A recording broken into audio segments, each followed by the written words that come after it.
देखिए, विलेयता का मतलब है कि कोई कंटेनर है, उस कंटेनर में हम पहले विलायक को लिए और उस विलायक का द्रव्यमान अगर 100 ग्राम है तो ये 100 ग्राम विलायक को संतृप्त करने के लिए, कैसा करने के लिए, संतृप्त, जितनी विलेय की आवश्यकता होगी या जितनी विलेय की मात्रा की आवश्यकता होगी वही उस विलयन की क्या कहलाएगी, विलेयता।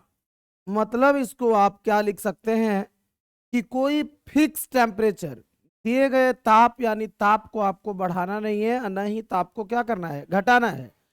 दिए गए ताप पर 100 ग्राम विलायक में संतृप्त विलयन बनाने के लिए विलेय की आवश्यक मात्रा क्या कहलाती है, विलेयता कहलाती है। सेम कंडीशन जो समझाया आपको कि एक कंटेनर है, उस कंटेनर में हमने 100 ग्राम विलायक को लिया और उस 100 ग्राम विलायक में को संतृप्त करने के लिए जितने हमको विलेय की मात्रा की आवश्यकता थी उसी विलेय की मात्रा को उस विलयन की क्या कहेंगे, विलेयता। कोई दिक्कत इसमें?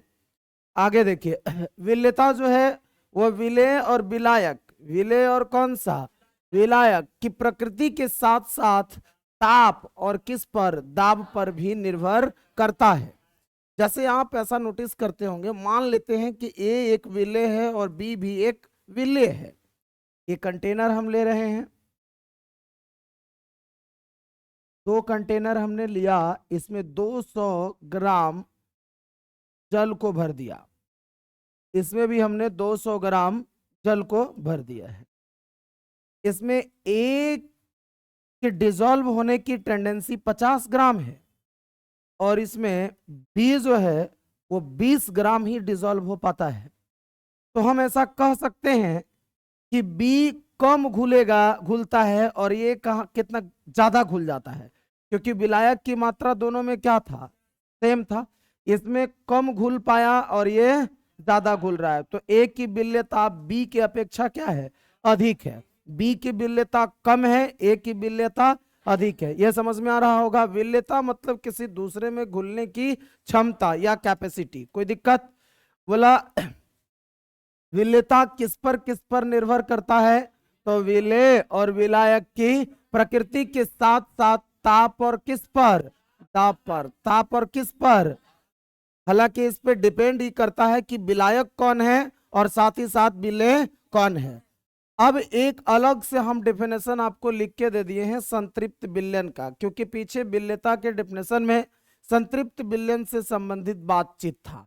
यहां हम संतृप्त विलयन किसको बोलेंगे, अपने भाषा में अगर समझा जाए तो वैसा शरबत जिसमें और चीनी नहीं घुलाई जा सकती है, वैसा विलयन जिसमें और विलेय नहीं घुलाई जा सकती है, तो उसको कौन सा विलयन कहते हैं, संतृप्त। जैसे मान लीजिए आपने बहुत बार शरबत को देखा, इस्तेमाल भी किया शरबत को, उस शरबत में अगर हम और चीनी को डालें तो चीनी घुलेगा। तो अगर वैसा विलयन मेरे पास है जिसमें हम और विलेय घुला सकते हैं तो उसको हम लोग असंतृप्त विलयन बोलते हैं। और अगर वही विलयन वैसा है जिसमें विलेय की और मात्रा नहीं घुलेगी तो उसको हम लोग संतृप्त विलयन बोलते हैं। कौन सा विलयन?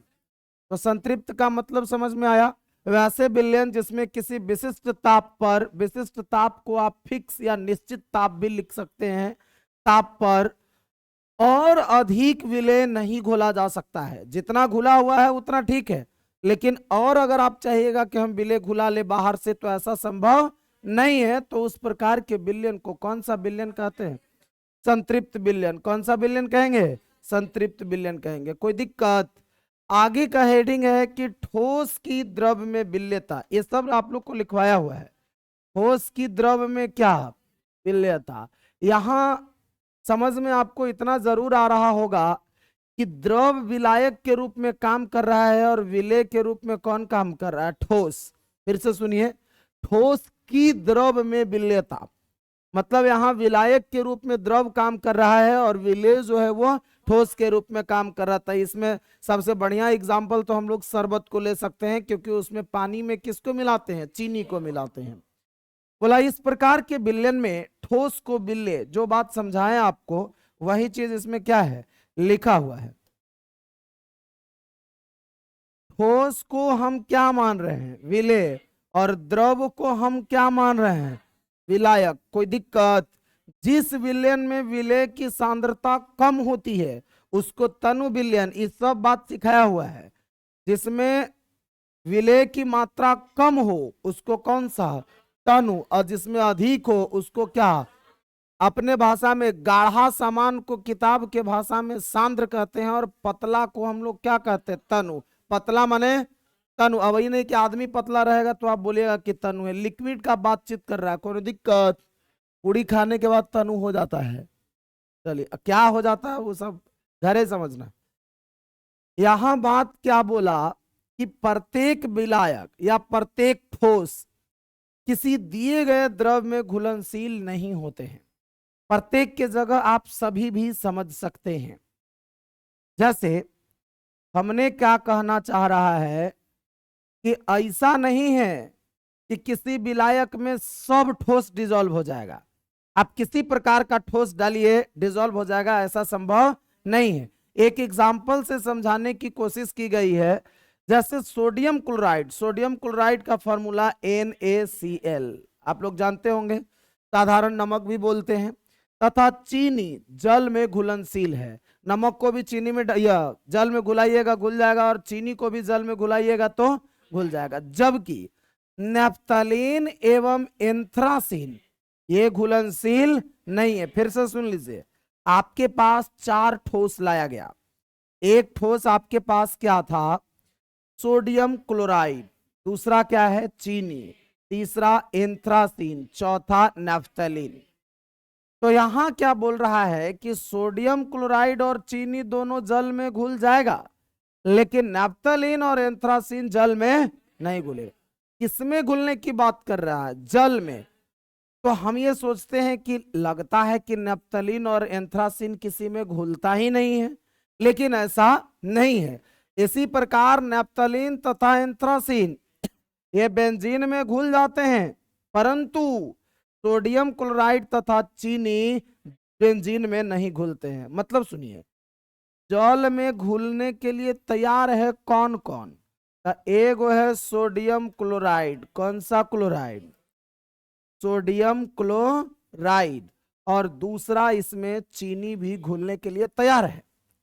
लेकिन अगर हम बेंजीन की बात करें और ये दोनों चीज को हम बेंजीन में घुलाने का कोशिश करें, तो सोडियम क्लोराइड और चीनी ये दोनों के दोनों बेंजीन में नहीं घुलेंगे।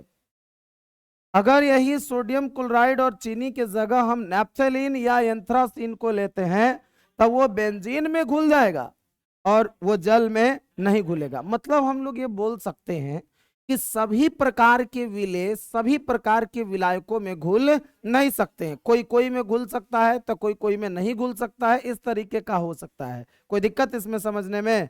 ये समझने में तो कोई दिक्कत नहीं है। ये लाइन आगे देखिए, किसी ठोस की द्रव में जो विलेयता है उसको प्रभावित करने वाले कौन कौन से कारक हो सकते हैं? तब बोला द्रव विलायक में ठोस विलय की विलेयता निम्नलिखित कारकों पर निर्भर करती है। सबसे पहला कारक क्या है से सुनिए, तो विलय तथा विलायक की प्रकृति। किसकी प्रकृति?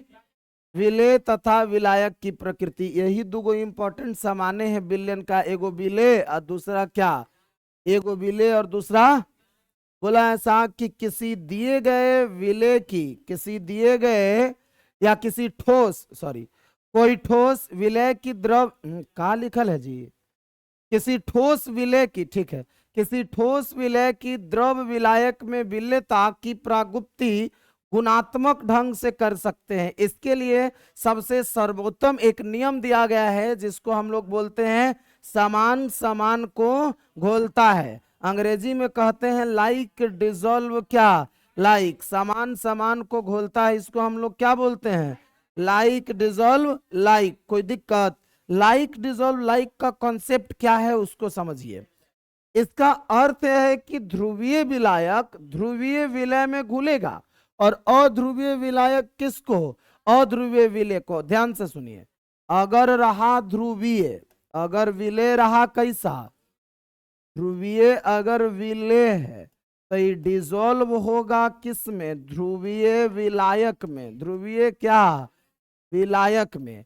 और अगर अध्रुवीय विलय रहा, कैसा, अध्रुवीय विलय रहा, तो अगर विलायक भी रहा अध्रुवीय विलायक, कैसा रहा, अध्रुवीय विलायक, तब ये दोनों आपस में घुल जाएगा, मतलब दोनों सेम कास्ट वाला था। नहीं, सेम कास्ट वाला से प्यार हुआ तो ब्याह होने का चांस ज्यादा है। अब ऐसे समस्या है, नहीं है समस्या, ढेर समस्या है। क्या बोले, फिर से सुनिए कि लाइक डिसॉल्व, लाइक का मतलब है कि ध्रुवीय घुलेगा ध्रुवीय में और अध्रुवीय घुलेगा किस में, अध्रुवीय में। ध्रुवीय घुलेगा ध्रुवीय में और अध्रुवीय घुलेगा अध्रुवीय में। लाइक डिसॉल्व लाइक का कॉन्सेप्ट समझ में आया।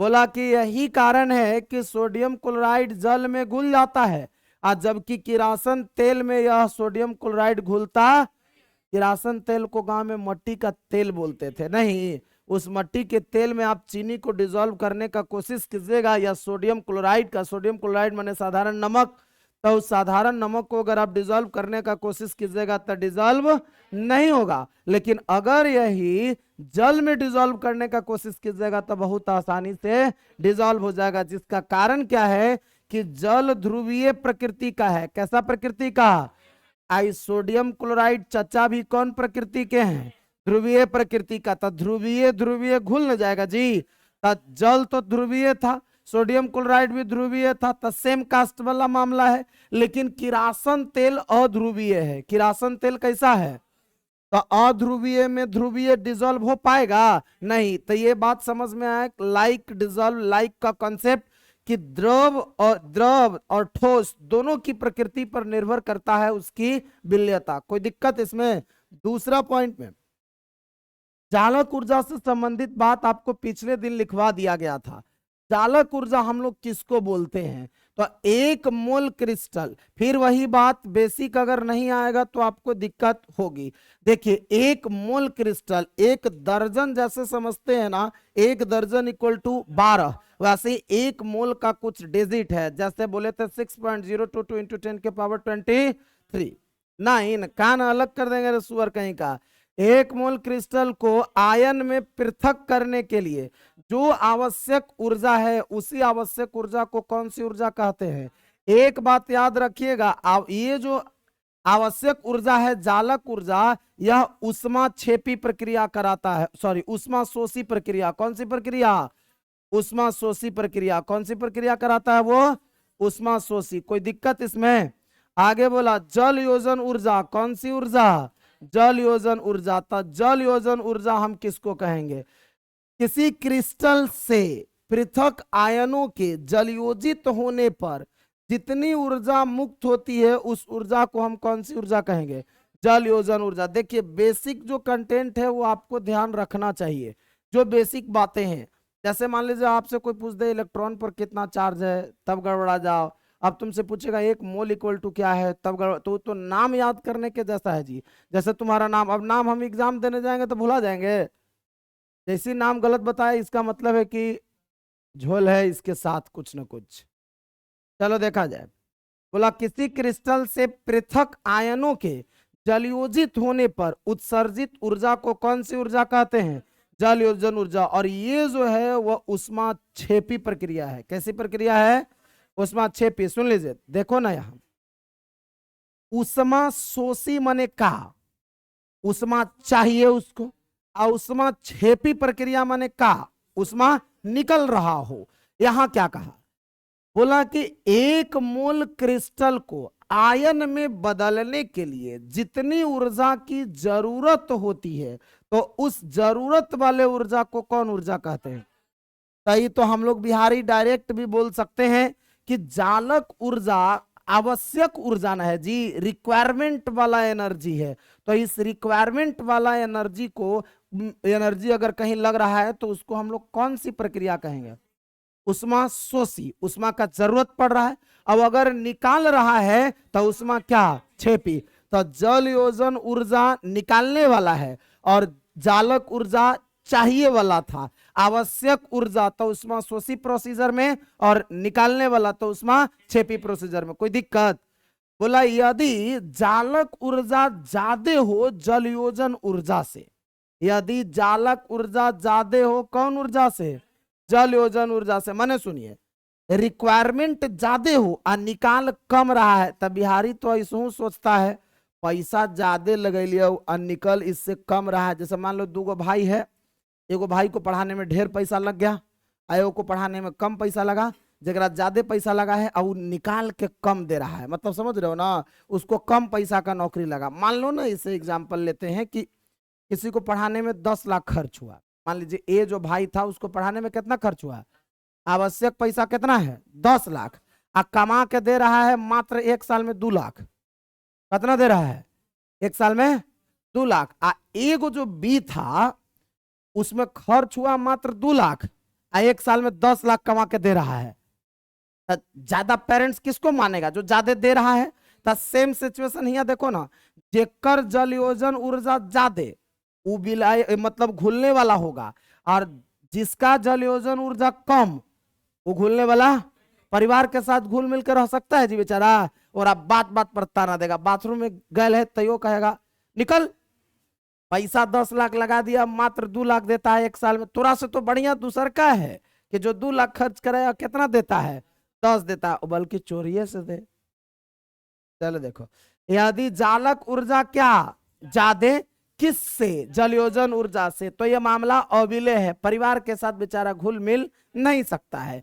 जालक ऊर्जा कम है और जलयोजन ऊर्जा लिया कम और दे ज्यादा रहा है, तो वो विलय हो जाएगा, मतलब वो घुलने वाला है। कोई दिक्कत? ये लगता है पढ़ाइयों सब बिहारिये पर बनाया गया है। नहीं, अब क्या पता कहीं बिहारी पढ़ के अपना सोच बदल लिया हो, ऐसा भी तो हो सकता है। चौथा है पॉइंट ताप। कौन सा? ताप। मतलब ताप भी इफेक्ट डालता है किसको? ठोस जब द्रव में डिसॉल्व होता है तब। ठोस का द्रव में विलेयता पर ताप का महत्वपूर्ण प्रभाव पड़ता है। आपको लिखवा दिया गया या बता दिया गया है, अगर प्रक्रिया उष्मा शोषी हो और उष्मा बढ़ाइएगा तब विलेयता उसकी बढ़ जाएगी, और उष्मा छेपी रहा और तब अगर आप बढ़ाइएगा टेम्परेचर तब उसकी विलेयता घट जाएगी। सामान्यतः यदि विलयन लगभग संतृप्त हो तो घुलने की प्रक्रिया कैसा? उष्मा शोषी अगर है तो ताप बढ़ाइएगा तब विलेयता क्या हो जाएगा? बढ़ेगी। लेकिन यदि घुलने की प्रक्रिया उष्मा छेपी हो, कैसा हो? तो उस कंडीशन में अगर आप ताप बढ़ाइएगा तो विलेयता क्या हो जाएगी? घट जाएगी। ये बात लिखवा के समझाया हुआ पहले भी था, अभी भी समझ में आ गया होगा। यह प्रायोगिक दृष्टिकोण से भी सत्य पाया गया है, मतलब एक्सपेरिमेंट में भी ऐसा देखा गया है। अब अपने भाषा में इसको समझते हैं। देखो, कोई प्रक्रिया में उष्मा की जरूरत थी, हमने और उसको तापमान दिया, तो हम सपोर्ट न कर रहे हैं उसको क्या कर रहे हैं?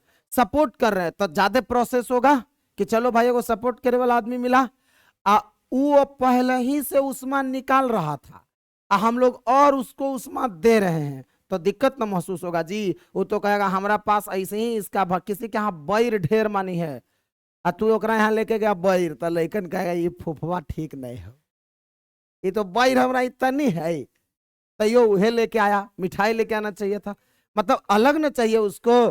तापमान यहाँ ज्यादा है, उष्मा छेपी माने ये अपने उष्मा निकालने वाला है, हम और तापमान को बढ़ा रहे हैं तब विलेयता उसकी घटेगी। ये कॉन्सेप्ट समझ में आया? उष्मा शोषी में तापमान बढ़ाने से विलेयता बढ़ती है और उष्मा छेपी में तापमान बढ़ाने से विलेयता घटती है। कोई दिक्कत?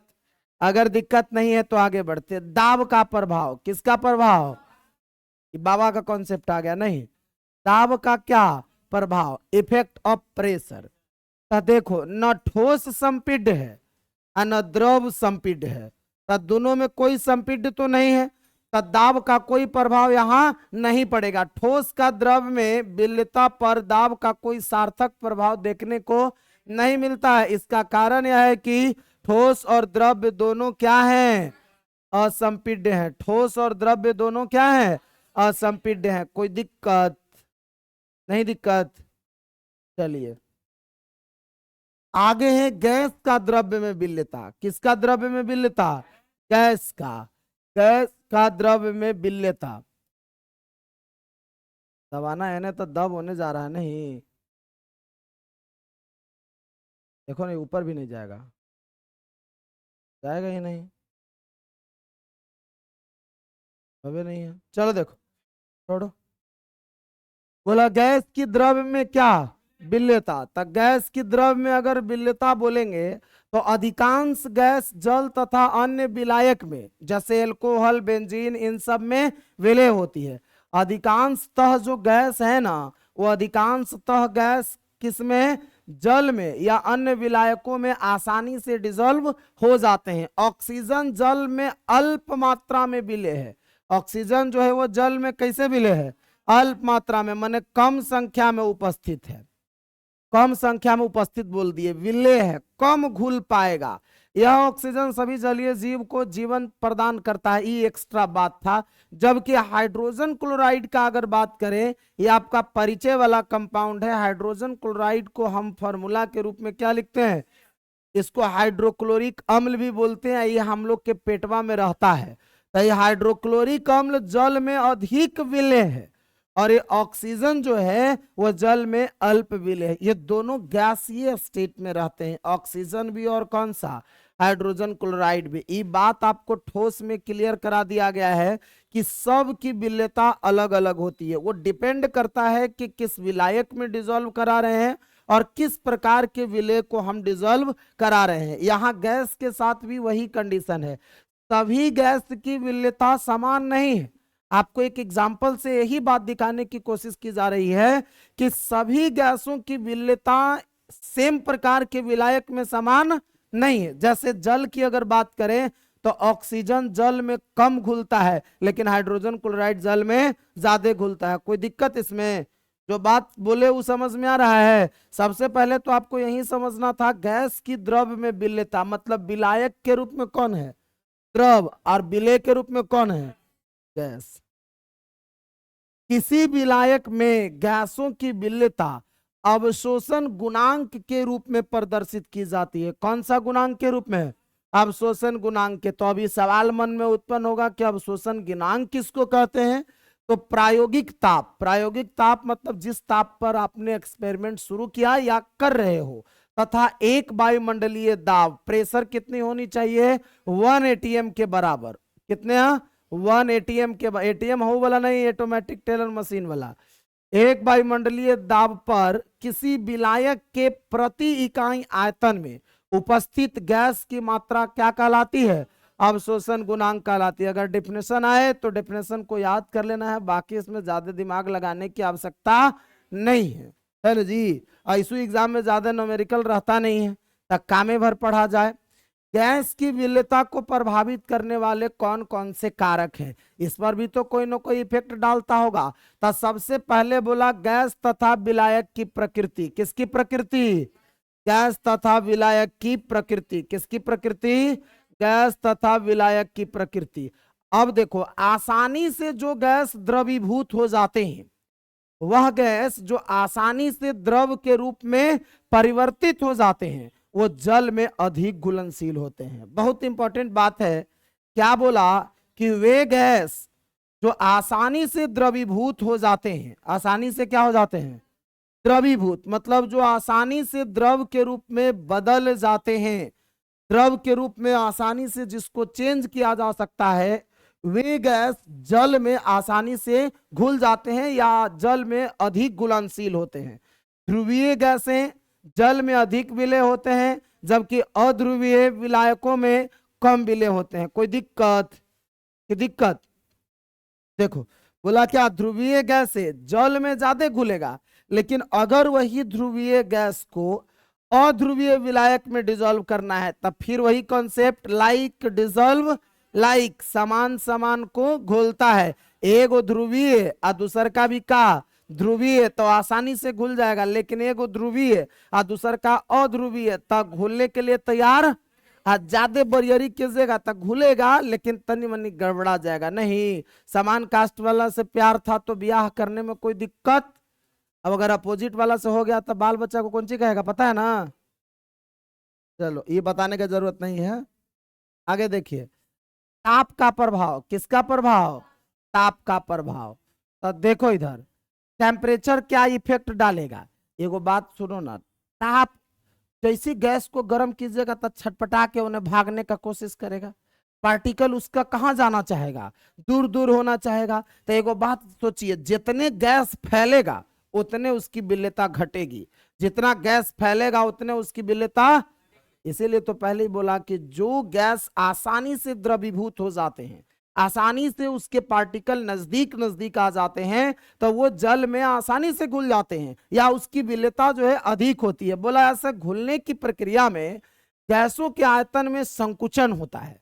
जब घुलता है तो उसके गैस के आयतन में क्या होती है, संकुचन होती है। अब अगर आप गर्म कीजिएगा तो आयतन बढ़ेगा कि घटेगा, आयतन बढ़ेगा। अगर हम गैस को गर्म करते हैं तो उसकी आयतन क्या हो जाएगी, बढ़ जाएगी, उसकी आयतन क्या हो जाएगी, बढ़ जाएगी। बोलना है आप शमशान घाट पे नहीं है, इसलिए यह ऊष्माक्षेपी प्रक्रिया है। कौन सी प्रक्रिया है, एगो बात सुनिए ना, ऊष्माक्षेपी पे भी बात बोला था कि गर्म करोगे अगर तब विलेयता क्या होगा, घटेगा। और ऊपर वाला लाइन से भी आप क्लियर कर सकते हैं, गैस जब द्रव में डिजॉल्व होता है तो उसकी आयतन कमती है, हम उसको दे रहे हैं टेम्परेचर, तो आयतनमा उसका तरीका और बढ़ जा रहा है। क्योंकि आप पहले ही पढ़ लिए हैं कि दुनिया के किसी सामान को गर्म करते हैं तो उसकी काइनेटिक एनर्जी बढ़ जाती है, यानी उसके पार्टिकल में रिपल्सन फोर्स ज्यादा जनरेट होने लगता है, जिसके चलते उसकी आयतन बढ़ जाएगी। तो गैस का भी आयतन क्या होगा, बढ़ेगा। तो जब गैस की आयतन बढ़ेगी तब विलेयता उसकी क्या हो जाएगी, घट जाएगी। आगे है दाब का प्रभाव, किसका प्रभाव।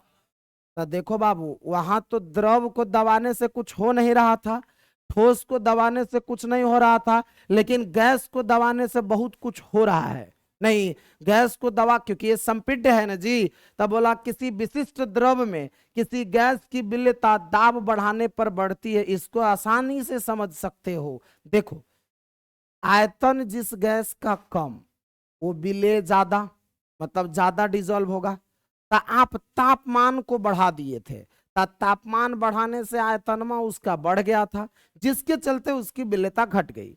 अब वो अपोजिट काम कर रहे हैं, हम लोग उसको दाब, प्रेशर दे रहे हैं, तब प्रेशर देने से उसकी आयतन कम हो जा रही है। प्रेशर दिए तो उसकी आयतन, प्रेशर दिए तो उसकी आयतन, तो जब प्रेशर देने से उसकी आयतन अगर कम हो जा रही है तो उस कंडीशन में उसकी विलेयता जो है वो क्या हो जाएगी, बढ़ जाएगी। उसकी विलेयता, कोई दिक्कत इसमें। दाब बढ़ाएंगे, दाब अगर बढ़ाएंगे तो गैस का द्रव में विलेयता बढ़ेगा, और ताप बढ़ाइएगा तो गैस का द्रव में विलेयता घटेगा। यह बात समझने में कोई दिक्कत हो रहा है, दिक्कत है जी। चलिए आगे बढ़े, तो अगर दिक्कत नहीं है तो हम लोग आगे बढ़ते हैं। इसी से संबंधित एगो साइंटिस्ट है, हेनरी या विलियम हेनरी इनका पूरा नाम है। इन्होंने एक नियम दिया 1802 में। कब दिया नियम, यह किस पर लागू होगा, तो गैस का द्रव में विलयन, गैस का किस में, द्रव में। विलियम हेनरी ने 1802 में दाब तथा गैस की विलेयता के बीच संबंध स्थापित किया, जिसे हम लोग क्या बोल देते हैं, हेनरी का नियम। किसका नियम बोल देते हैं जी, हेनरी का नियम बोलते हैं। किसका नियम, हेनरी का नियम कहा जाता है इसको। कोई दिक्कत है। अब ये नियम क्या दिया है भाई, इसका स्टेटमेंट क्या है नियम का। तब बोला स्थिर ताप पर, कैसन ताप पर, यानी व्हेन टेम्परेचर इज कांस्टेंट, किसी दिए गए द्रव में किसी गैस की विलेयता उसके आरोपित दाब के समानुपाती होती है। सुनो ना, ये बिहारी भाषा में सीखते हैं। क्या बोले अभी तुमको, कि गैस ज्यादा डिजोल्व होगा कब, जब उसकी आयतन कम रहेगी तब। तापमान दे रहे थे तो आयतनमा बढ़ जा रहा था। अब अगर प्रेशर देंगे तो आयतन कमेगा ना जी, तो आयतन कमेगा तो घुलने की कैपेसिटी उसकी बढ़ जाएगी। यही वाला बतवा हेनरी बोल दिया है। फिर से तनी सुनो, कहा अगर आप तापमान में कोई चेंज नहीं कर रहे हैं, तो चलिए कोई चेंज नहीं किए भाई, आप कह दिए साइंटिस्ट है तो मानना तो पड़ेगा। किसी दिए गए द्रव में, अब द्रव को भी फिक्स कर लिया है, किसी गैस की विलेयता आरोपित दाब के समानुपाती होती है। जितने प्रेशर लगाएंगे उतने ज्यादा द्रवीभूत होगा, और जितने द्रवीभूत होगा उतने ज्यादा विलेय होगा। कोई दिक्कत इसमें? यानी हम इसको क्या लिख सकते हैं कि जो इसकी विलेयता है वो डायरेक्टली प्रोपोर्शनल है इस पर अप्लाइड प्रेशर का। जितना हम प्रेशर, मतलब समझिए, अगर 5 एटीएम का प्रेशर लगा रहे थे तो 5 एटीएम का प्रेशर लगाने से कोई गैस, हम अगर उसको मास के रूप में रिप्रेजेंट करना चाहें तो 50 ग्राम डिसॉल्व हो जा रहा था किसी द्रव में। तो अगर अब 10 एटीएम का प्रेशर लगा रहे हैं तो 100 ग्राम डिसॉल्व हो जाएगा। तब पहले से विलेयता बढ़ गया ना। विलेयता पहले से क्या हो गया?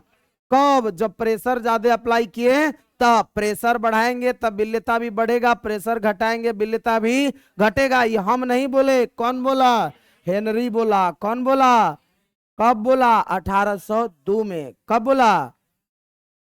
हम तो जिंदा नहीं थे जी, किताब में लिखल था। नहीं, चलो अब गणितीय रूप में चर्चा को रिप्रेजेंट किया गया है।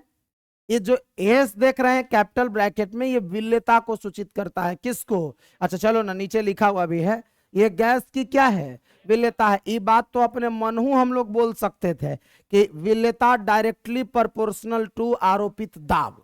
नहीं, अगर इसको हिंदी में लिखना चाहें तो हम लोग ऐसा नहीं लिख देंगे कि विलेयता डायरेक्टली प्रोपोर्शनल टू आरोपित दाब। कैसा दाब? कोई दिक्कत? विलेयता डायरेक्टली प्रोपोर्शनल टू कौन सा दाब? आरोपित दाब। विलेयता डायरेक्टली प्रोपोर्शनल टू कौन सा दाब? अब एक बात सुनिए, डायरेक्टली को हमको बदलना है इक्वल में, तो जरूरत पड़ेगी कांस्टेंट की। किसकी जरूरत पड़ेगी? तो एक कांस्टेंट हेनरी अपना ही दे दिया भाई। किसका कांस्टेंट दिया? अपना ही कांस्टेंट दिया। तो देखिए, तो डायरेक्टली के जगह इक्वल कर दिए, के चिपका दिया, पी के जगह जैसे पी था वैसे ही है। कोई दिक्कत है? ये स्मॉल पी है, कैपिटल छपने में हो गया है।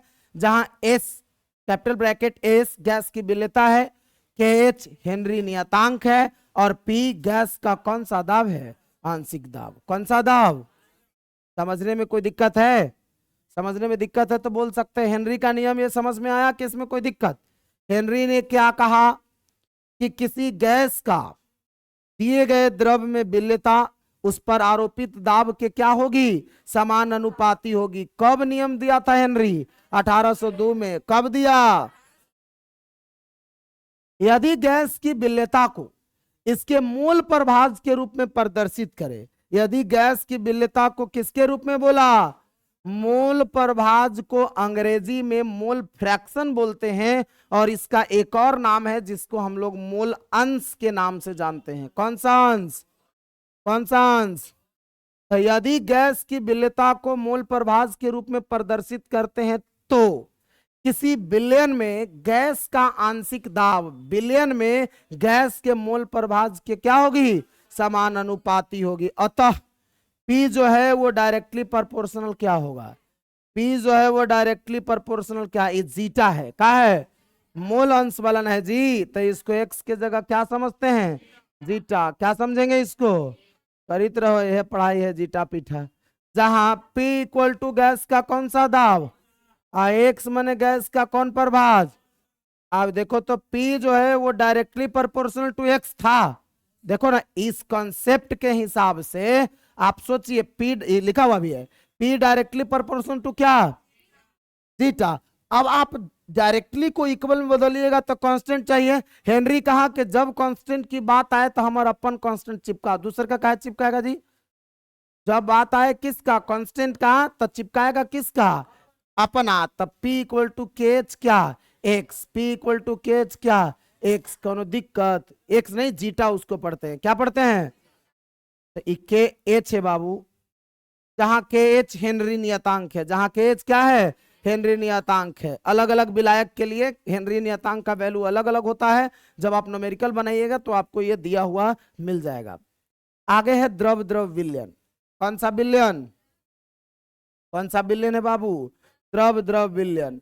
देखो, द्रव द्रव विलयन का एग्जाम्पल तो सोचना ही नहीं है। दूध में कितना बहुत सारा पानी हम लोग मिला दिए, नहीं जी। तो द्रव द्रव विलयन बोला, जब दो द्रवों को मिश्रित किया जाता है तो प्राप्त मिश्रण को निम्न वर्गों में विभाजित कर सकते हैं।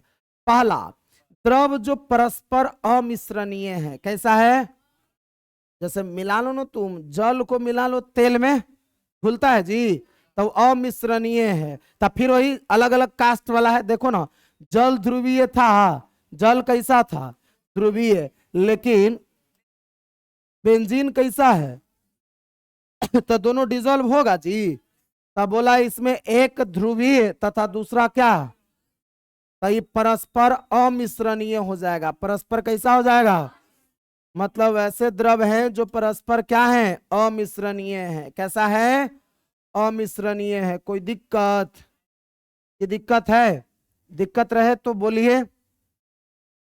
दूसरा, द्रव जो परस्पर आंशिक रूप से मिश्रणीय है। कैसा रूप से? देखो, आंशिक रूप से मिश्रणीय माने मिश्रणीय है लेकिन पूरा मिश्रणीय नहीं है। इसमें एक द्रव का अंतराण्विक आकर्षण दूसरे से क्या होता है? अलग। एग्जाम्पल बोला ईथर तथा आगे द्रव जो परस्पर पूर्णतः मिश्रणीय है। द्रव जो परस्पर पूर्णतः क्या है? मिश्रणीय है। इसमें दो द्रवों की प्रकृति कैसा होती है? देखो, कंप्लीट मिलेगा कब? जब सेम रहेगा कास्ट का तब। और अगर अपोजिट रहा तो कंप्लीट, कभी मौसी रुसेगी तो कभी फुआ, कभी दादी। इसमें दो द्रवों की प्रकृति समान होती है, अर्थात वे या तो दोनों ध्रुवीय होते हैं या तो दोनों कैसे? ध्रुवीय में एग्जांपल लिया जल तथा एल्कोहल। एल्कोहल माने वही, हाँ ठीक है। जैसे बेंजीन तथा क्या? हेक्सेन। फार्मूला लिख दे जी, नहीं फिर रोने होने लगेगा, दिक्कत है। इसका बेंजीन का होता है C6H6, हेक्सेन का कितना? C6H14। CnH2n+2 ना, तो CnH2n+2 में हेक्स बोला तो कार्बन 6 C6H 6 इंटू 2 तो 2 into 6 equal to 14 12 +2 equal to कितना? 14। कोई दिक्कत ना बुझाए तो बाद में खोमचे में इसको पढ़ लिया जाएगा, कोई दिक्कत? चलिए बढ़ते हैं आगे। द्रव की मिश्रणीयता के कारण क्यों द्रव एक दूसरे में मिल जाते हैं? द्रव क्यों एक दूसरे में मिल जाते हैं उसके कारण है। देखो, रासायनिक रूप से समान गुणों वाले द्रव एक दूसरे में आसानी से मिल जाते हैं। मतलब क्या बोले? दोनों के दोनों ध्रुवीय हैं तो आसानी से मिल जाएंगे, और अगर दोनों के दोनों ध्रुवीय नहीं है तो मिलने में थोड़ा समस्या होगी। रासायनिक रूप से समान, एग्जाम्पल बोले एल्केन सभी अनुपातों में एक दूसरे से मिश्रणीय है, परंतु वे जल के साथ मिश्रणीय नहीं है, क्योंकि जल अणुओं के साथ हाइड्रोजन आबंध नहीं बनाता है। देखो यहाँ विलयन बनाने वाले द्रवों के बीच ध्रुवीय ध्रुवीय अन्योन्य क्रिया, और तीसरा बोला कि विलयन बनाने वाले द्रवों के अणुओं का लगभग समान आकार। इन सब कारणों से एक द्रव दूसरे द्रव से आसानी से क्या हो जाते हैं? मिल जाते हैं। आगे फिर एक पॉइंट आया और एक नया नियम लेके आएगा, द्रव विलयनों का आंशिक दाब। द्रव विलयनों का कौन सा दाब? द्रव विलयनों का कौन सा दाब? आंशिक दाब। बोला जब किसी द्रव को खुले पात्र में लिया जाता है तो यह बाष्पित होता है। हम लोग भी ऐसा देखे होंगे, कठौती में पानी को रख दिए तो कठौती में पानी को रख देंगे तो धीरे धीरे धीरे धीरे वो अपने आप क्या हो जाएगा? उड़ जाएगा, मतलब बाष्पित हो गया। उच्च ऊर्जा युक्त द्रव के अणु सतह से वाष्प के रूप में वाष्पित हो जाते हैं। वह प्रक्रिया जिसके द्वारा द्रव के अणु वाष्प अवस्था को प्राप्त कर लेते हैं, अपनी अवस्था को बदल के कौन सी अवस्था में आ गया? वाष्प अवस्था में। कौन सी अवस्था में? समझ रहे हो ना जी? शादी क्या कहा कि अब हम नहीं रखेंगे, अब हम सन्यासी बनेंगे, सन्यासी अवस्था में आ गया। यहाँ भी था पहले द्रव, अब बाद में बन गया किस में? वाष्प के रूप में। तो उस प्रक्रिया को क्या कहते हैं? वाष्पन। तथा इसके विपरीत जिसमें वाष्प अवस्था किसमें बदल जाती है? द्रवावस्था में बदल जाती है, तो उस प्रक्रिया को क्या कहते हैं? संघनन और वाष्पन। ये दोनों अलग अलग प्रोसीजर है। कौन कौन? संघनन और वाष्पन। देखो एकदम अपोजिट है। वाष्पन में होता है द्रव से वाष्प बदल जाएगा, और संघनन में वाष्प से क्या? द्रव। वाष्प से द्रव में बदला तो संघनन, और द्रव से वाष्प में बना तो वाष्पन। द्रव से वाष्प में बना तो क्या? वाष्पन। और अगर वाष्प से द्रव में बना तो क्या? संघनन। संघनन वाष्पन समझ में आया? ये अलग पॉइंट है, इसको ऐसे याद रख लेना है, साइड में 9th में पढ़े थे। जब एक द्रव को बंद पात्र में, बंद कमरे का बात कर रहे हैं, रखा जाता है तो इसका कुछ भाग वाष्पित हो जाता है एवं पात्र में उपलब्ध स्थान को क्या करता है, भरता है। माने आप नोटिस कीजिए ना, मान लीजिए आपके यहाँ एगो डिब्बा है और ओकरा में पानी को आप रखिएगा, तो नीचे जहां तक वो अपना एरिया घेर ले वहीं तक ना अपना प्रेशर लगाए, चाहे जो जगह घेरे रहा, बाकी तो खाली रहता है। लेकिन कुछ समय बाद अगर वो वाष्प में बदल जाता है तो वाष्प में बदलने, वाष्प तो हमेशा चाहेगा बाहर भागने के लिए, तो जो खाली जगह है उस खाली जगह को घेर लेगा कि नहीं घेर लेगा, वाष्प घेरेगा ना जी, घेर लेता है। जब गैस प्रवस्था में अणुओं की संख्या अधिक हो जाती है तो उसमें से कुछ अणु द्रव की सतह पर संघनित हो जाते हैं। अतः दिए गए ताप पर द्रव और वाष्प अवस्था में गतिक साम्य अवस्था स्थापित हो जाती है। क्या कह रहा है से सुनिए। बोला कोई कंटेनर है, वो बंद कंटेनर है जिसमें हम मान लेते हैं ऐसा है कि आधा, उस कंटेनर के आधे भाग में हमने लिक्विड को डाल दिया, जल को ही डाल देते हैं। कुछ देर बाद, क्योंकि वाष्पन की प्रोसीजर हर एक टेम्परेचर पर होता है, तो बंद डब्बा में भी वाष्पन की प्रक्रिया हो रही होगी, तो उसका ऊपर का कुछ सतह वाष्प बन करके ऊपर उड़ना चाहा, तो कंटेनर तो पूरा बंद था, तो बाकी जो जगह है, जैसे यहां तक लिक्विड भरा हुआ था, ये पूरा यहां बंद है, तो ऊपर का सतह वाष्प बन करके इस पार्टिकल में आना चाह रहा है या आ भी गया है। एक ऐसी मतलब स्थिति आती है जिस स्थिति में गैस के पार्टिकल बहुत बढ़ जाते हैं और इसका जो सबसे नीचे का लेयर है, किसका नीचे का लेयर, वाष्प का, और इसके ऊपर वाष्प का जो नीचे का लेयर है ना, वो संघनित होकर के फिर से लिक्विड में बदलना शुरू कर देते हैं। मैंने देखो पहले द्रव्य बदला किस में, वाष्प में, अब बहुत जो वाष्प की यानी कि गैस का पार्टिकल बढ़ गया तो उसमें से कुछ पार्टिकल फिर किस में संघनित होकर के द्रव में उपस्थित हो रहे हैं। तो इसी अवस्था में या इसी अवस्था को हम लोग क्या बोलते हैं कि गतिकी या गतिक साम्य अवस्था स्थापित हो गया। कौन सी अवस्था, गतिक साम्य अवस्था स्थापित हो गया। कोई दिक्कत इसमें? एक टॉपिक है वाष्प दाब। कौन सी दाब, देख रहे हो हम बोल रहे हैं था की सब जा रही है। कौन सा दाब बोले, वाष्प दाब। कौन सा दाब, एक बात सुनो ना बिहारी जैसा, वाष्प के द्वारा उत्पन्न दाब कौन सा दाब कहलाता है? नाम बोला, वाष्प दाब। वाष्प के द्वारा उत्पन्न दाब कौन सा दाब, वाष्प के द्वारा उत्पन्न दाब कौन सा दाब कहलाता है, वाष्प दाब कहलाता है।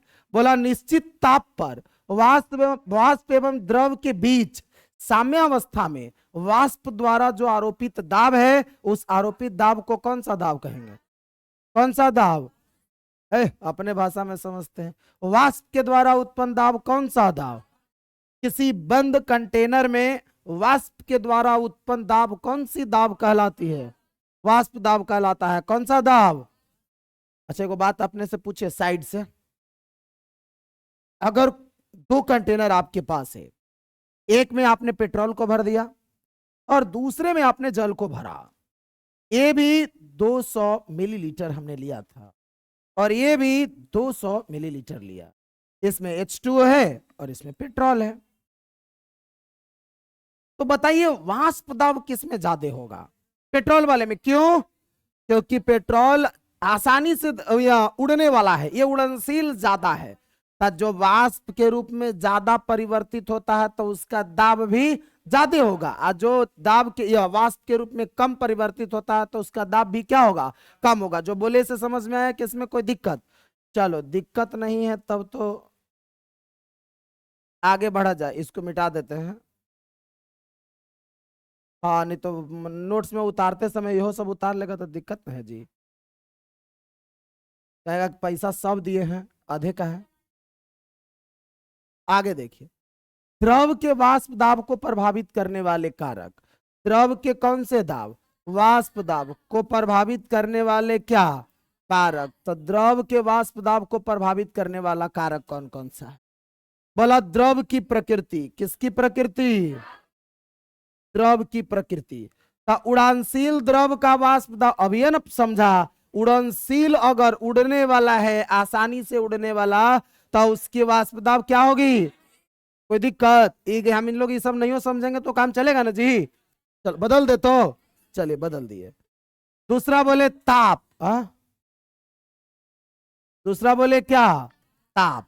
तो ताप का अगर बातचीत करें तो देखिए ना, आप ज्यादा देंगे तो वाष्पन की क्रिया ज्यादा होगी, वाष्प ज्यादा बनेगा तो वाष्प दाब भी क्या हो जाएगा? ज्यादा। तब बोला ताप वृद्धि से द्रव का वाष्प दाब क्या होता है? बढ़ता है, क्योंकि अधिक ताप से अणुओं की गतिज ऊर्जा बढ़ जाती है एवं अणु अधिक संख्या में वाष्पित हो जाते हैं, अतः द्रव का वाष्प दाब क्या हो जाता है?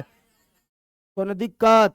अगर किसी द्रव के टेम्परेचर को बढ़ाते हैं तो उसका वाष्प दाब भी बढ़ जाएगा, तो उसका वाष्प दाब भी क्या हो जाएगा? कोई दिक्कत है? आगे है द्रव द्रव विलयनों का वाष्प दाब। कौन सा विलयन है? द्रव द्रव विलयन। तो द्रव द्रव मतलब विलायक भी द्रव और विलय भी क्या? अब इसके वाष्प दाब से संबंधित एक साइंटिस्ट हैं राउल्ट, उन्होंने अपने नियम का प्रतिपादन किया। गूगल का विकिपीडिया कहता है कि 1887 में आपके क्लास के एनसीईआरटी बुक में छपा हुआ है 1986, 1986, लेकिन किसी और किताब में 1880 क्या है? 6 है, ज्यादा है सही 1886, ज्यादातर किताब में यही दिया हुआ है। फ्रेंच रसायनज्ञ राउल्ट ने 1886 में बिलियन के घटकों के वाष्प दाब एवं मोल प्रभाज, दो चीज, उसके घटक का कौन सा दाब? वाष्प दाब, एवं कौन सा प्रभाज? मोल प्रभाज। घटक का वाष्प दाब एवं कौन सा प्रभाज? मोल प्रभाज के बीच संबंध स्थापित किया, जिसे राउल्ट का नियम कहते हैं। किसका नियम? किसका नियम कहेंगे? राउल्ट नाम का जो साइंटिस्ट है वो राउल्ट ने 1886 में, कब? 1886 में वाष्प दाब, घटक के वाष्प दाब एवं उसका मोल प्रभाव के संबंध में एक नियम का प्रतिपादन किया, जिसको हम लोग कौन सा नियम कहते हैं? किसका नियम? इसका नियम क्या है से सुनिए। बोला स्थिर ताप पर वाष्पशील द्रवों के विलयन में प्रत्येक अवयव का आंशिक वाष्प दाब उसके मूल प्रभाज के क्या होता है? उसके मूल प्रभाज के क्या होता है? समानुपाती होता है। कोई दिक्कत है इसमें? यहां तक समस्या? बोला ऐसा कि वाष्पशील द्रवों के, तो अंग्रेजी में दे तो ताकना नहीं हम लोग को। बोला ऐसा वाष्पशील द्रवों के विलयन में निश्चित ताप पर प्रत्येक घटक का आंशिक दाब शुद्ध घटक के आंशिक वाष्प दाब, किसके? और विलयन में उपस्थित मोल प्रभाज, विलयन में उपस्थित कौन सा प्रभाज? मोल प्रभाज के गुणनफल के क्या होती है? बराबर होती है। इसको मैथमेटिकल फॉर्म में लिखे तो पी टोट नहीं, पी ए, अगर मान लेते हैं ऐसा है कि कोई कंटेनर है जिसमें दो टाइप का सबस्टांस ए और बी मिला करके विलयन बनाया गया है, एगो विलय है एगो विलायक है, कौन है क्या पता, एगो ए एगो क्या है, तो हम ऐसा मानते हैं कि ए का अगर प्रेशर पूछे तो इसके हिसाब से कह रहा है कि P A note I into zeta क्या, ये जो लाइन लिखा है ये ऐसा ही लिख रहा है। फिर से सुन लीजिए, ये पी ए नोट अब पी ए का है, ये बहुत आसानी से समझने वाला चीज है। देखो हमने बनाया एक कंटेनर, बनाया नहीं, लाया खरीद के दुकान से, चूड़ी मार्केट से लाया, इसमें भरा ए और क्या, जब ए अकेले था, कहां था? शादी नहीं हुआ, अकेले था तो शुद्ध था, तो कहा था ये नहीं लिखा है, हम बोल रहे कुछ शुद्ध घटक नहीं लिखा है, तो जब ये अकेले था तो शुद्ध था, तो इसका प्रेशर को बोला पी ए नोट, क्या बोला? अब बी के प्रेशर को क्या बोला? पीबी, क्या बोला? पीबी। जब अकेले था तो साथे है तब नहीं, जब दोनों अलग अलग था, एकदम अकेले था, तो इसकी प्रेशर पीबी नोट और इसका प्रेशर पी ए नोट। कोई दिक्कत इसमें? अच्छा, जब दोनों साथ हो गया तो शुद्ध से हो गया क्या? अब काहे हो गया यह सब हम ही बतावे जी। अब इसका प्रेशर जब साथ में हो गया ना, तो इसका प्रेशर पीए हो गया, इसका प्रेशर क्या हो गया? पीबी। सुन लीजिए, ये पीबी प्रेशर है कब, जब विलयन बन गया है, और जब अकेले था तब पीबी नोट था, ए का तब पीए नोट, और जब साथ में है तो पीए। कोई दिक्कत? इसका मूल अंश, अब मूल अंश तो अकेले में निकलेगा नहीं, वो तो साथ ही निकलता है, बिना साथ है मूल अंश नहीं निकलेगा। अब वो कौन सी को समझ रहा है जी? जीटा ए, आई कौन सी है? Zeta B. अब सब कुछ अगर समझ में आ गया है तो ये जो चचा स्टेटमेंट दिए हैं उनके हिसाब से तो P A equal to P A naught into zeta A, आप PB equal to PB naught और जीटा क्या ना लिख सकते हैं? ऐसा लिख सकते हैं ना, यही बात बोल रहा है। फिर से सुन लीजिए, वाष्पशील द्रवों के विलयन में निश्चित ताप पर, कौन से ताप पर? प्रत्येक घटक का आंशिक दाब, ये विलयन में, कहा विलयन में शुद्ध घटक के वाष्प दाब एवं विलयन में उपस्थित मूल प्रभाज के गुणनफल के क्या होती है? यही बतवाना बोल रहा था। कोई दिक्कत? दिक्कत नहीं ना? चलो इसको मिटा दिए, अपना बनाते रहना ना। अच्छा लो, इसमें लिखा हुआ भी है, माना कि वो, अच्छा माना कि द्विअंगी विलयन, द्विअंगी विलयन मतलब ऐसे विलयन जिसमें दो अंग है, दो घटक है। आपको इस चैप्टर को शुरू करने से पहले ही बता दिया गया है कि हम लोग इस चैप्टर में उसी विलयन का स्टडी करेंगे जिसके सिर्फ दो कंपोनेंट है। जिसके सिर्फ कितने कंपोनेंट है? दो। माना कि द्विअंगी विलयन में दो घटक ए तथा, जिसका मूल प्रभाज क्रमशः जीटा ए तथा पीए तथा पीबी, विलयन में क्रमशः ए और बी का वाष्प दाब एवं पीए नोट तथा पीबी नोट शुद्ध अवस्था में, है ना, इस शुद्ध था ता, है ना जी, शुद्ध अवस्था में ये उसका वाष्प दाब है, और जब इस साथ हो गया तो वाष्प दाब पीए और कौन सा पीबी, वही मामला है पूरा का पूरा जो अभी समझा है वो। तो राउल्ट के नियम के अनुसार तो अपने हाथवे से लिखे पड़ेगा हो, तब पीए इक्वल टू क्या लिख दोगे? पीए नोट और जीटा ए, जे कमा दे दें, अब PB equal to PB naught और जीटा पी। कोई दिक्कत? अब अगर हम लोग इसी का स्वर सिर्फ तनी और टांग खींच दें, इसको हटा दे थोड़ा देर के लिए, क्या एक एक ऊपर डिस्कस कर ले ना, दोनों का कर देते हैं, उसको भी कहीं चिपका लेते हैं, क्या ना, चिपका दे जी, दोनों रह दो, उन्होंने अपना मैनेज कर लेंगे। अगर हम ऐसा लिखे कि P A equal to P A naught, और हालांकि अभी बेकार करेंगे हम लोग, रुक जाओ थोड़ा देर। इतना तक समझ में आ गया फिलहाल कि कोई कंटेनर में ए और बी दोनों था, तो इसका P A equal to P A naught zeta है और PB equal to PB naught zeta B. एगो डॉल्टन चचा है ना, एगो बात बोले हैं, हमको मन कर रहा है कि आपको बता दें। डॉल्टन के अनुसार, किसके अनुसार?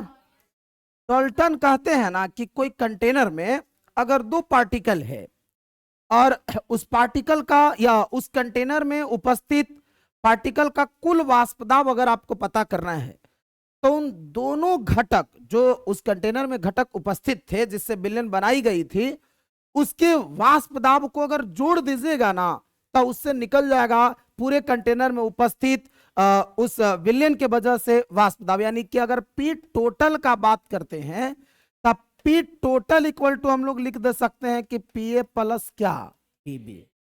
ये हम नहीं कह रहे, कौन कहा? डॉल्टन कहा। पी टोटल, पी कौन सी? Total equal to P A plus क्या पीबी। अगर आप तेज हैं, अगर आप क्या हैं? तेज, तो तेज है तो देखिए तो अकर्मियों P A naught into zeta A plus PB. Naught कहां से लाएंगे रे? लाएंगे पीबी नोट और जीटा क्या पी, क्योंकि यहां पीबी के जगह ये ना लिख रहे हैं, अब पीए के जगह हमने क्या लिखा ये। अब दोनों अलग अलग मूल प्रभाज है, हम लोग अपना सुविधा के लिए ये दोनों मूल प्रभाज को एक एक कर लेते हैं। रुको ना, कैसे कर लेते हैं, इसको साइड में एगो पेज बना लेका, रुको ना, हटा देखो तो, ऐसा हम लोग लिखे थे पी क्या total equal to P A plus क्या था पीबी था, तब पी ए के जगह हम पी ए नोट जीटा ए अब प्लस पीबी नोट जीटा क्या बी, ऐसा हम लिख देंगे।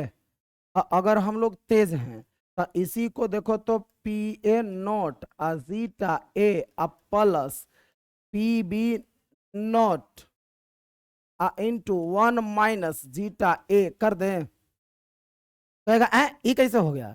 तो ये हुआ ऐसे क्योंकि आपको पढ़ा दिया गया है कि zeta A plus zeta B equal to क्या होता है 1। तो जीटा बी के जगह 1 माइनस जीटा ए लिख दिया तो कौन दिक्कत हो गया? नहीं दिक्कत हुआ। अब अगर आप तेज हैं तब P A naught zeta A plus P B naught minus, तनी देखिएगा ध्यान से, पी बी नोट और जीटा क्या ए। तनी रंग बदल देते हैं, आप लोग बदलते हो तो नहीं, हम नहीं बदले हैं। अब इसी को देखो तो ये दोनों सेम जात वाला लग रहा है जी, एकरा साथ भी जीटा ए है, ओकरा साथ भी जीटा है कि नहीं है? बोलो है। अच्छा है। तब पहले पीबी नोट को हम टांग ले साइड में, हम पीबी नोट को क्या कर लिए? टांग लिए। उसके बाद एगो प्लस दे दें, क्या दिए? प्लस। आई पी ए नोटवा को टांग लें, अब माइनस पीबी क्या नोट और साइड में जीटा क्या ये आ गया किसका बराबर? पी टोटल बराबर। कोई दिक्कत है? ये बात समझने में कोई समस्या? अगर आपको ऐसा इच्छा हो कि हम ए के जगह किसके जैसा निकाल दे, बी के जैसा, तो लिख देंगे इसी प्रकार। इसी प्रकार अंग्रेजी में बोलते सिमिलरली, क्या बोलते हैं? Similarly P total equal to, हम यहां लिख सकते हैं कि पी ए नॉट, देखो ना यहीं से चेंज करना पड़ेगा, plus P B naught minus P A naught और जीटा क्या? कोई दिक्कत? हाई ग्रीन वाला में दिक्कत हो रहा है? क्या दिक्कत हो रहा है बोलो? कॉमन कैसे लिए? इतना कमजोर हो जी?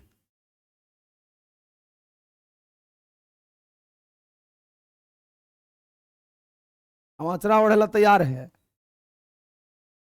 देखो इधर, पी टोटल के जगह तो समझ में आ रहा है कि ऊपरे वाला नीचे से लिख दिया है बराबर। एक एक पॉइंट तुम अपना देखते जाओ।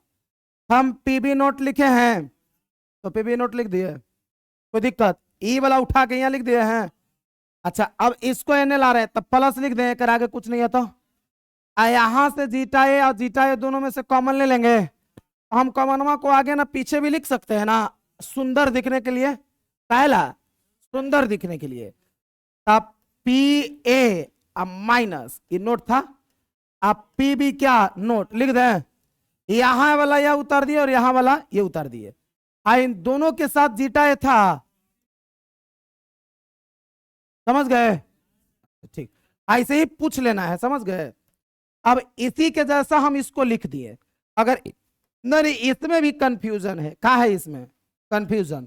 तो वो भी, हाँ वो वाला निकाल देता है, रुक जाओ बर्दाश्त करो। देखिए उजरके से निकल दे। देखिए तो इसमें हम ऊपर वाले में अगर नोटिस करेंगे, यहां जहां चेंज किए थे तो हम यही जे चेंज करेंगे ना जी, पी क्या total equal to P A naught 1 minus zeta क्या बी, ये है ना जी।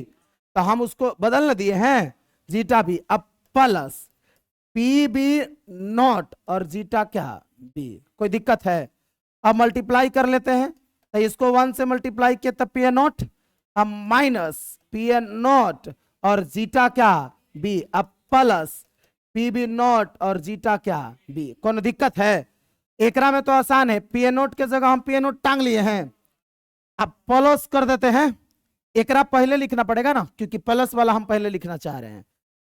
तब पी बी नोट पहले लिख दें, अब माइनस हई मंगरुआ को यहां लिख दे पी बी ए नोट, अब फिर जीटा क्या हो गया।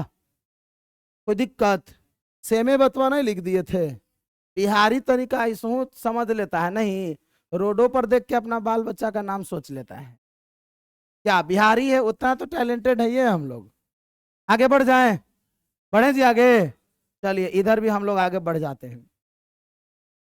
आगे है राउल्ट का नियम। ये राउल्ट का नियम मेन वाला समझ में आया? राउल्ट का नियम क्या कहा था कि P A equal to P A naught zeta A. कोई दिक्कत कंफ्यूजन ना है? नहीं है कंफ्यूजन तो इसको हम लोग क्या कर देते हैं, मिटका देते हैं। कहा ऐसा कि राउल्ट का नियम हेनरी के नियम की एक क्या विशेष स्थिति, माने कह रहा है ना कि राउल्ट का नियम माना हेनरिये के नियम जैसा है, लेकिन उसमें थोड़ा सा सिर्फ बदलाव किया गया है। तो राउल्ट के नियम के अनुसार विलयन में किसी उड़नशील घटक ए का वाष्प दाब क्या होता है, इसे तो सेटिस्फाइड है, ये है हम लोग, कोई दिक्कत तो है नहीं। दूसरा, गैस का द्रव में विलयन की विलेयता किसके नियम का पालन करती है, हेनरी के नियम का। किसके नियम का, तो हेनरी का नियम कहता है कि पी आई इक्वल टू रो ए, अच्छा पी इक्वल टू के एच इंटू जीटा क्या ए, कोनो दिक्कत है। तो अगर हम इक्वेशन नंबर इसको क्या मान लें, इसको इक्वेशन नंबर क्या मान लें, आगे बढ़ जाएं। यदि दोनों व्यंजकों की तुलना करते हैं, व्यंजक माने तो ये दोनों, व्यंजक माने तो है दोनों, अगर हम इन दोनों की तुलना करते हैं तो पाते हैं किसको, तो मतलब कुछ निष्कर्ष निकला है ना कि उड़नशील घटक का वाष्प दाब विलयन में इसके मोल प्रभाज के सीधा क्या है, समानुपाती। तो नहीं देखो ना, ताकेंगे ना, अगर सिर्फ है दोनों का बातचीत किया जाए तो ये इसका डायरेक्टली प्रोपोर्शनल नहीं है, ये भी इसका डायरेक्टली प्रोपोर्शनल है, दोनों नियम सेम नहीं बोल रहा है। राउल्ट भी वही बात कहा कि जो वाष्प दाब है वो उसके मोल प्रभाज का सीधा समानुपाती है। हेनरी भी वही बात कहा कि मोल प्रभाज जो है वो, यह आंशिक दाब जो है वो मोल प्रभाज का सीधा समानुपाती है। वही बात आपको इधर लिख रहा है कि इसके मोल प्रभाज का सीधा क्या होती है, समान, केवल कांस्टेंट अलग अलग है, केवल समानुपाती स्थिरांक के एच और पी ए नोट में भिन्नता है। अतः के एच इक्वल टू अगर क्या मान लें रखा जाए तो हेनरी का नियम राउल्ट के नियम का रूप धारण कर लेता है। अतः राउल्ट का नियम हेनरी के नियम की एक विशेष स्थिति है। कोई दिक्कत? आज का सेवा समाप्त। मिलते हैं अगले एपिसोड में।